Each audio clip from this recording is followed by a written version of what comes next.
제가 스토어를 4월달인가 열은 것 같은데 4월달에 초반에는 뭐 하나도 안 나왔어요. 이때 마케팅을 했겠죠. 이때 마케팅을 해서 자 여기부터 4월 그러니까 여기죠. 4월 22일부터 요주부터 금액이 나오기 시작했어요. 매출이.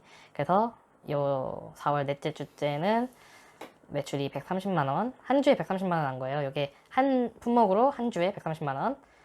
그러니까 품목을 더 많이 늘리진 않았어요. 그래가지고 두 번째 주에 81만 원. 넘어가서 5월달을 볼게요. 5월달에도 상품이 더 들어가진 않았어요. 5월 끝나고 새로운 상품이 들어가긴 했거든요. 그래서 한 개의 상품만 가지고도 이렇게 매출이 나올 수 있다. 160만 원 늘었죠, 좀. 그죠? 그 요주에 많이 나왔어요. 금액이 730만 원. 셋째 주에는 290만 원, 380만 원, 460만 원 이렇게 해가지고 총 2천만 원 정도의 매출이 한 가지 품목에서 나왔습니다. 여러분들도 한 가지 품목만 가지고도 잘 팔면 매출 2천만 원 정도는 할 수 있다. 물론 쉬운 일은 아니에요. 네, 그렇죠. 안녕하세요. 원룸에서 아파트까지 양대리입니다. 오늘 이야기할 주제는 상품 발굴에 관한 이야기입니다. 어떤 상품을 골라야 할지, 어떻게 골라야 할지에 대해서 이야기해 보도록 하겠습니다. 오늘 이야기할 주제는 아직 스마트 스토어를 운영하고 있지 않거나 이제 막 스토어를 오픈하신 분들께는 조금 어려운 내용일 수도 있지만 앞으로 꼭 알아야 할 내용이니까 영상을 끝까지 봐주세요. 상품 발굴에 대한 문제는 많은 분들께서 고민하고 계시는 주제라고 생각을 하고요. 저 역시도 계속해서 고민하고 있는 주제이기도 합니다.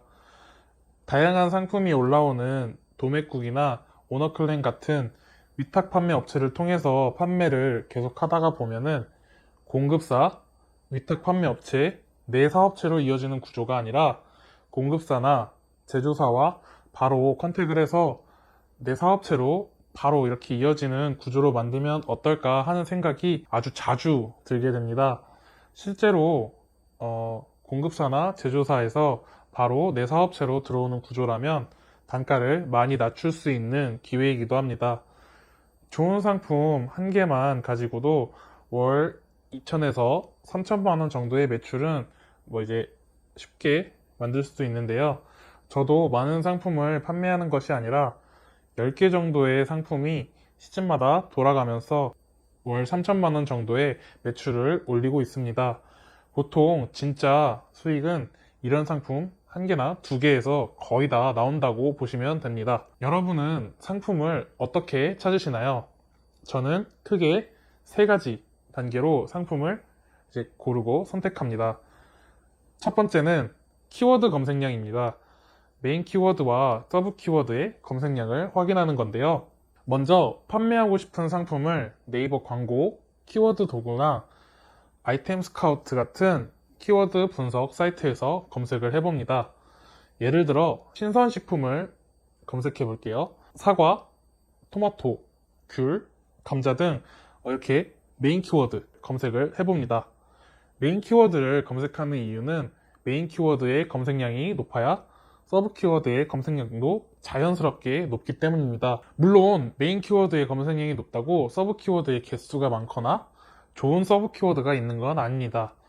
다 맞는 건 아니지만 일단 메인 키워드의 검색량이 높아야 서브 키워드의 개수도 많고 서브 키워드의 검색량도 높은 그런 경향이 있습니다. 네, 물론 경향이 있는 거예요. 서브 키워드란 메인 키워드를 검색했을 때 나오는 연관 검색어나 자동 완성 키워드를 이야기합니다. 이를테면 사과라는 키워드를 검색해 볼게요. 메인 키워드를 검색해 보면 이제 맛있는 사과, 청송 사과, 얼음골 사과 같은 서브 키워드들이 나오게 됩니다. 서브 키워드를 통해서 네이버 쇼핑에서 상위 노출을 할 수 있게 된다면 메인 키워드에서 상위로 올라갈 수 있는 확률도 높아지겠죠. 네이버 쇼핑에서 상위 노출을 하는 게 얼마나 중요한지는 뭐 따로 이야기하지 않아도 다들 아실 거라고 생각을 합니다. 예를 들어 사과와 감자라는 메인 키워드를 검색하면 사과는 모바일 기준으로 약 9만, 감자는 약 4만 정도 됩니다. 메인 키워드의 검색량은 한 2배 정도가 나지만 우리가 실제로 경쟁해야 할 키워드는 수미감자, 꿀사과 이런 키워드들이에요. 수미감자는 4천, 꿀사과는 5천. 아까 검색했던 검색량보다 훨씬 낮고 서브 키워드는 뭐 검색량이 비슷하죠. 서브 키워드를 정리해서 검색량을 파악하는 게 매우 중요하고 메인 키워드보단 서브 키워드로 네이버 쇼핑 탭 상위 업체의 판매량을 검색해서 경쟁을 해야 합니다. 두 번째는 쇼핑 탭 1, 3위에 있는 경쟁 업체의 판매량과 규모를 확인해 보는 것입니다. 앞서 키워드 검색량을 파악했다면 이제 그 키워드에서 쇼핑 탭을 확인해 봅니다. 쇼핑 탭에서의 순위는 광고를 제외하고 3위 정도까지만 보시면 되는데요. 그 밑은 뭐 보시면 물론 좋지만 안 보셔도 크게 상관은 없습니다. 그 이유는 모바일로 상품을 검색했을 때 광고를 제외하고 노출되는 상품의 개수가 3개이기 때문입니다. 꿀사과를 검색해 볼게요. 서브 키워드죠. 꿀사과를 검색했을 때 나오는 업체는 3군데. 이제 1위 판매자부터 살펴보도록 하겠습니다. 사과로 검색했을 때 나오는 업체와 크게 다르지 않아요. 메인 키워드랑 서브 키워드에서 나오는 업체가 비슷한 거죠. 1위 판매자 판매량을 보면은 요거는 예전에 그냥 판매량이 노출이 됐었는데 지금은 네이버 AI가 도입되면서 뭐 이제 판매량이 안 보이는 경우도 있네요. 그래서 요걸 알아보려면 상품 페이지에 들어가서 F12를 누르고 요 위에 모바일 버튼을 클릭합니다. 그리고 네트워크를 누른 다음에 새로 고침을 하면은 맨 위에 올려서 두 번째 이걸 클릭해 주시면은 여기 또 똑같은 창이 똑같이 나와요. 근데 예전에 보이던 창이 나오는데 이렇게 내려서 보시면은 판매량이 나오게 됩니다. 이것도 잘 보셔야 되는 게 이 상품의 판매량인지 이 스토어의 판매량인지 잘 확인해 보시고요. 요거는 브라우저 어느 거든 크게 상관없는 것 같아요. 비슷합니다. 네. 그래서 요 사과는 일주일에 한 1000개 정도가 팔리고 있네요. 실제로는 요거보다 더 많이 팔렸다고 생각하시면 됩니다. 다른 키워드도 검색해보면 비슷한 상황이고요. 꿀사과는 5천짜리 키워드이지만 약 9만의 사과 키워드와 이제 판매하는 업체들이 겹치기 때문에 이런 제품은 되도록이면 들어가지 않으시는 게 좋습니다. 그러면은 다른 키워드를 한번 검색해 볼게요. 감자라는 메인 키워드를 검색해 보겠습니다. 여러 서브 키워드가 있지만 저는 그 중에서 수미감자랑 핵감자를 선택할게요. 수미감자는 약 5천, 핵감자는 3천 정도의 키워드입니다. 수미감자의 경우는 1, 2위에 나오는 메인 키워드와 1, 2위에 나오는 업체는 같고 3위는 다릅니다. 핵감자의 경우는 3개의 업체가 메인 키워드에 나오는 업체랑 모두 달라지고요. 이런 상품이 저희가 노려볼 수 있는 키워드들입니다. 특히 핵감자 키워드를 자세히 살펴보면 1위부터 3위까지 네이버 스마트 스토어가 아니라 CJ몰이나 다른 외부 사이트인 걸 확인해 볼 수 있는데요. 제가 굉장히 좋아하는 키워드들입니다. 네이버 스마트 스토어가 저런 사이트들에 비해서 이렇게 상위로 올라갈 수 있는 확률이 굉장히 높기 때문입니다. 만약에 여러분이 네이버라면 수수료를 받는 스마트 스토어가 메인으로 노출되면 좋을까요? 아니면은 수수료를 받지 않는 외부 사이트가 노출되면 좋을까요? 당연히 전자겠죠.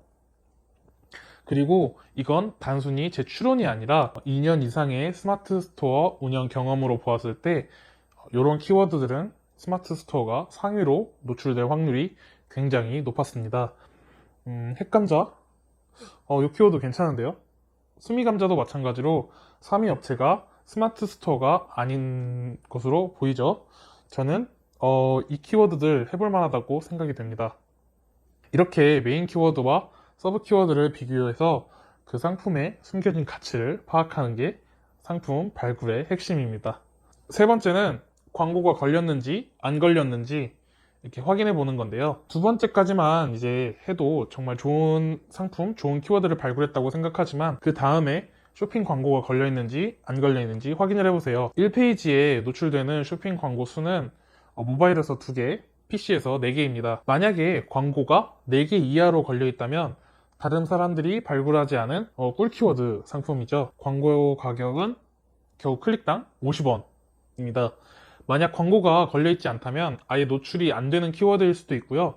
혹은 아무도 광고를 걸지 않은 진짜 핵꿀 키워드일 수도 있습니다.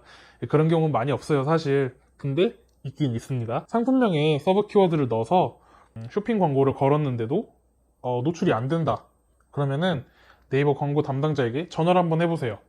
저는 실제로 이렇게 담당자랑 통화를 해서 쇼핑 광고가 안 걸리던 키워드를 걸리게 만들어 본 적이 있습니다. 그래서 그 상품으로 매출도 많이 일으켰고요. 이렇게 세 가지로 나눠서 분석해 본 정말 괜찮은 상품이라면 당장 지금 공급사나 제조사에 연락을 한번 해보세요. 혹은 위탁 판매 업체 사이트에서 검색이라도 한번 해보는 거죠. 바로 판매를 시작해 볼 수도 있고요. 어떠신가요? 이미 알고 계셨던 내용이신가요? 저도 머리로는 알고 있었지만 이렇게 정리를 해보니까 잘 팔렸던 상품은 왜 잘 팔렸는지 다시 한번 떠올려 보게 되는 계기가 됐는데요. 상품 발굴은 가장 기본적인 업무기도 하고 꾸준히 진행해야 하는 업무인데 다음에는 여러분과 좋은 상품 같이 한번 찾아보면 어떨까 싶네요. 상품을 발굴하는데 더 좋은 방법이 있거나 자기만의 꿀팁이 있으시다면 이 영상 댓글로 남겨주세요. 저도 더 좋은 방법이 생기면 댓글 달거나 혹은 새로운 영상으로 여러분들께 소개해드리도록 하겠습니다. 그럼 안녕!